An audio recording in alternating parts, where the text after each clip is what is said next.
அதற்கு பல காரணங்கள். இனிமேல் தொடர்ச்சியாக தங்கள் அனைவரையும் சந்திப்பதாக திட்டமிட்டிருக்கிறேன். கடவுள் கருணை இருந்தால் அது கண்டிப்பாக நடந்தேறும். இப்போது முதலாக உங்களுக்கு ஒரு வீடியோ, பெருசாக ஒன்றும் இல்லை.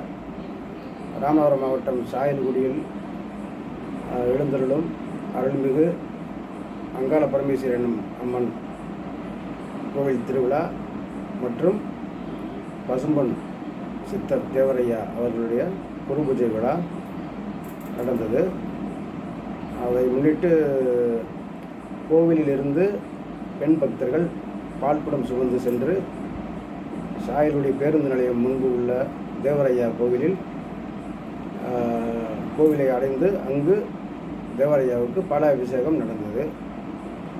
மறுநாள் அங்கிருந்து முளைப்பாரி ஊர்வலம் கிளம்பி சாயல்குடி நகர் வழியே வலம் வந்து சிவன் கோவில் ஊரணியில் கரைக்கப்பட்டது. இதில் என்ன விசேஷம் அப்படின்னா, ஒவ்வொரு வருஷமும் பார்த்திங்கன்னா ஏதாவது ஒரு சின்ன சின்ன பிரச்சனை, அதாவது அடுத்த சமூகத்தினுடைய அதிருப்திகள் அதுன்னு சொல்லி ஏதோ வந்துகிட்ருக்கோம். ஆனால் இந்த ஆண்டு கடவுள் கிருபையால் தேவரையா ஆசியால் அனைத்து சமூக மக்களும் பாராட்டும் வகையில் இந்த விழா அமைந்தது என்பது அதுதான் இந்த செய்தியினுடைய முக்கிய தகவல். அது மட்டும் இல்லை, இந்த வருடம் கோவிலில் நடந்த அன்னதானம் மிக சிறப்பாக இருந்தது. நானும் அதில் கலந்து கொண்டேன். அனைத்து சமூக மக்களும் மிகவும் அந்யோன்யமாக, அதாவது உரிமையுடன் உணர்வுபூர்வமாக அந்த அன்னதானத்தில் கலந்து கொண்டு அவர்களும் அன்னதானத்தில் சேவை செய்தது அனைவராலும் பாராட்டப்பட்டது, போற்றப்பட்டது. அதாவது எப்படி சொல்லுதுன்னா, ரசிக்கப்பட்டது, விரும்பப்பட்டது. இதே மாதிரி இந்த சமூகம் ஒற்றுமையுடன் வாழ வேண்டும் என்பதை அனைத்து தரப்பு மக்களும் விரும்புகிறார்கள்.